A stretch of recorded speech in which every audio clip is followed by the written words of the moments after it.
अंग्रेज़ अफसरान जिन्होंने हिंदुस्तान में मुलाजमत की थी, जब वापस इंग्लैंड जाते तो उन्हें वहाँ पब्लिक पोस्ट नहीं दी जाती थी।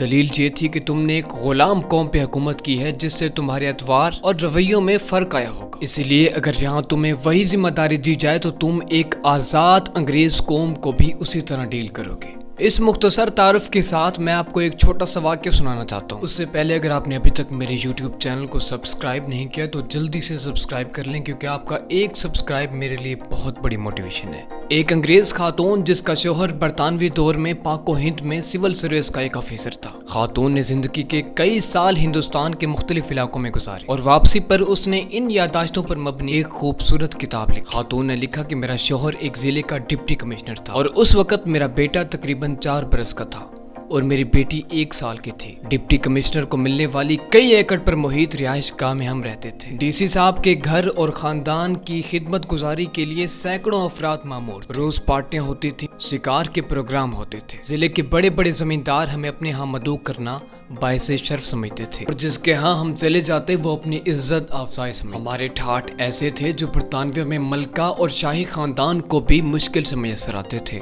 ट्रेन के सफर के दौरान नवाबी ठाठ से आरास्ता एक आलीशान डब्बा डिप्टी कमिश्नर की फैमिली के लिए मामूर होता था। जब हम ट्रेन में सवार होते तो सफेद लिबास में मलबूस ड्राइवर दोनों हाथ बांध कर खड़े हो जाते और सफर के आगाज की इजाजत तलब करते और इजाजत मिलने पर ट्रेन चलना शुरू हो जाती थी। एक मर्तबा ऐसा हुआ कि हम सफर के लिए ट्रेन पे बैठे तो रिवायत के मुताबिक ड्राइवर ने हाजिर होकर इजाजत तलब की। इससे पहले कि मैं बोलती मेरा बेटा बोल उठा, जिसका मूड किसी वजह से खराब था। कहा ट्रेन नहीं चलानी। ड्राइवर ने हुक्म बचा लाते हुए कहा कि जो हुक्म छोटे साहब का। कुछ देर बाद सूरत हाल ये थी कि स्टेशन मास्टर समेत पूरा अमला जमा होकर मेरे बेटे की मिन्नतें कर रहा था। बिलाखिर बड़ी मुश्किल से मैंने कई चॉकलेटें देने के वादे करके ट्रेन चलवाने की इजाजत दिलवाई। चंद माह बाद दोस्तों और रिश्तेदारों को मिलने के लिए जब हम वापस बरतानिया गए, हम बजरिया जहाज लंदन पहुंचे। हमारी मंजिल अभी दूर थी, इसलिए हमने ट्रेन से सफर किया। बेटी और बेटे को बेंच पर बिठा के मैं टिकट लेने गई तो कतार काफ़ी बड़ी थी, इसलिए खासी देर हो गई, जिससे मेरे बेटे का मूड ख़राब हो गया।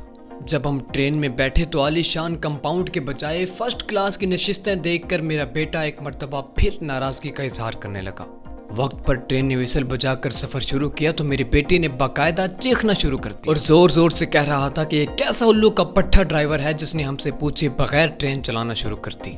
मैं अपने पापा से कहकर इसे जूते लगवाऊंगा। मेरे लिए उसे समझाना बहुत मुश्किल हो गया कि ये उसके बाप का जिला नहीं, एक आज़ाद मुल्क है। यहाँ डिप्टी कमिश्नर जैसे तीसरे दर्जे के सरकारी मुलाजिम तो क्या, वजीर आजम और बादशाह को भी ये इख्तियार नहीं कि वो अपनी अना की तस्कीन के लिए अवाम को ख्वार कर सके। आज ये वाज़ेह है कि हमने अंग्रेज़ को ज़रूर निकाला है, अलबत्ता गुलामी को अपने देश से अभी तक नहीं निकाल पाए।